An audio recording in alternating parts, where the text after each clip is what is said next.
tes CPNS 2025, jangan remehkan tes wawasan kebangsaan atau TWK. Banyak peserta yang gagal karena tidak memahami konsep dari nasionalisme dan juga pilar negara dengan baik nih teman-teman. Padahal soal TWK ini sering muncul dan bisa jadi penentu kelulusanmu di tes CPNS. Di video kali ini kita akan kupas tuntas konsep nasionalisme dan juga pilar negara. Plus ada juga nih teman-teman latihan soal seputar TWK yang biasanya muncul di tes CPNS.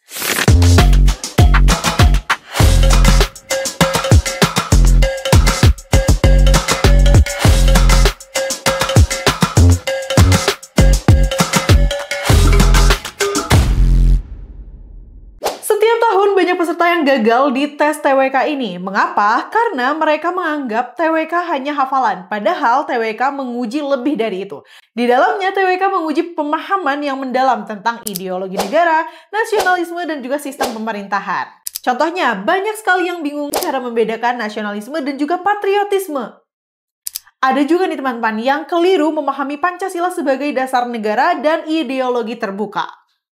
Kalau kamu salah di bagian ini, skor TWK kamu bisa jeblok dan peluang kamu jadi ASN bisa semakin kecil. Jadi, jangan sampai itu terjadi. Kalau begitu, yuk langsung aja simak beberapa contoh soal TWK yang ada di tes CPNS. Check this out! Oke teman-teman, kita akan fokus ke soal nomor 1 ya. Nah, biasanya soal TWK di ASN itu berbentuk penalaran teman-teman. Dan kebanyakan ini akan menguji bagaimana teman-teman memandang, contohnya, bagaimana masyarakat Indonesia mengaplikasikan Pancasila atau ideologi negara kita di kehidupan sehari-hari. Biasanya kayak gitu ya. Dan kita akan coba bahas dari nomor 1. Saat ini banyak generasi muda yang kurang memahami nilai-nilai Pancasila sebagai dasar negara. Bagaimana cara terbaik untuk menanamkan kembali nilai-nilai tersebut dalam kehidupan sehari-hari? Nah, di sini kita lihat ada opsi jawaban dari A hingga E. Dan kalau misalnya kita lihat, jawaban yang paling tepat adalah yang A, teman-teman. Mengadakan seminar dan diskusi tentang Pancasila secara berkala di komunitas. Di sini artinya teman-teman ada keinginan atau ada kemauan untuk mengadakan seminar agar generasi muda lebih paham nilai-nilai yang ada di Pancasila. Ini adalah sebuah upaya ya yang dilakukan teman-teman. Opsi jawaban yang lainnya keliru, karena yang B, memberikan hukuman bagi mereka yang melanggar nilai-nilai Pancasila, ini keliru ya teman-teman. Bukan langkah yang baik gitu ya untuk menanamkan kembali nilai-nilai di kehidupan sehari-hari. Kemudian yang C, menjadikan pendidikan tentang Pancasila sebagai mata pelajaran wajib hingga perguruan tinggi. Walaupun ini benar, tapi akan lebih baik apabila metode yang digunakan adalah berbentuk seminar dan juga diskusi. Karena artinya di sana akan ada tanya jawab dan juga kita dapat merasakan langsung bagaimana prosesnya gitu. Kemudian untuk yang D, mendorong pemerintah untuk mempromosikan nilai-nilai Pancasila melalui media sosial. Ini juga kurang tepat karena seharusnya menanamkan kembali nilai-nilai Pancasila di kehidupan sehari-hari itu bukan hanya tugas pemerintah ya, tugas seluruh warga negara Indonesia. Jadi yang tepat, ini kita lihat yang E lagi ya, memaksa setiap warga negara untuk menghafal isi Pancasila, ini keliru ya teman-teman. Karena untuk apa menghafal dan memaksa juga bukan cara yang tepat. Karena menghafal itu hanya hafal di luar kepala saja, tapi tidak diimplikasikan untuk apa gitu ya. Jadi jawaban yang paling tepat adalah yang A. Berikutnya kita akan bahas nomor 2 nih teman-teman. Indonesia menganut asas Bhinneka Tunggal Ika yang berarti berbeda-beda tetapi tetap satu. Nah, dalam menjaga persatuan, pemerintah menetapkan kebijakan yang mendukung keberagaman. Kebijakan berikut yang paling tepat dengan asas Bhinneka Tunggal Ika adalah, nah artinya di sini kita harus mencari nih teman-teman, kebijakan apa yang sebaiknya dikeluarkan oleh pemerintah demi mendukung adanya asas Bhinneka Tunggal Ika. Dan kita lihat di sini jawaban yang paling tepat adalah yang mana coba? Betul.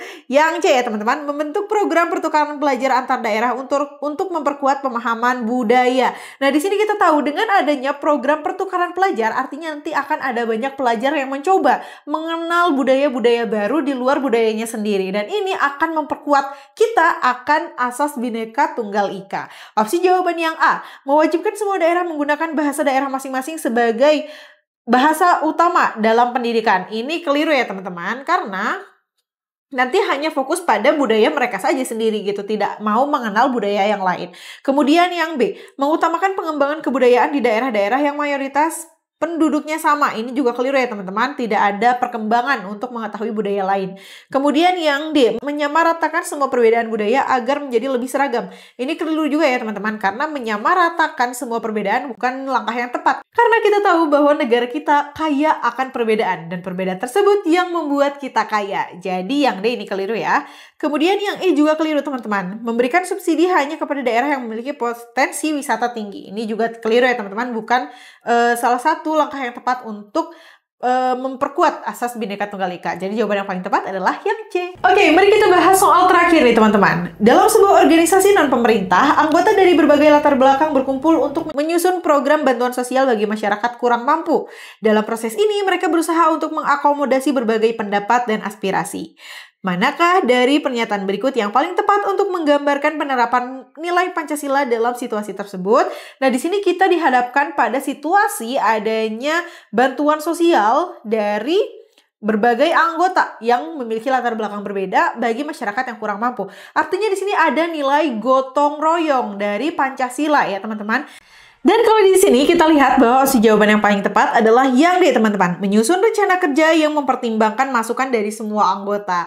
Artinya di sini ketika ada musyawarah, ketika ada gotong royong, itu harus mempertimbangkan semua masukan dari anggota. Dan ini merupakan penerapan nilai Pancasila sila ke-5. Jadi jawaban yang paling tepat adalah yang D.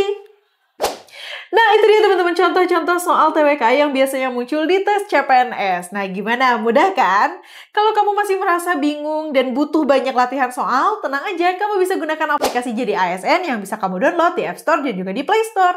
Di sana kamu bisa mendapatkan banyak latihan soal dan juga simulasi lengkap dengan pembahasannya secara komprehensif. Selain itu, ada juga loh materi di dalamnya yang bisa mendukung proses pembelajaran kamu. Dan yang terakhir, ada juga loh live class yang dibimbing langsung oleh tutor yang sangat profesional. Gimana? Menggiurkan kan? Yuk langsung aja kalau gitu download aplikasi Jadi ASN sekarang juga. Terima kasih sudah menonton video ini. Jangan lupa untuk klik like, komen, share, subscribe, dan nyalakan lonceng notifikasi biar kamu nggak ketinggalan informasi menarik dan penting lainnya seputar ASN. Sampai jumpa di video berikutnya.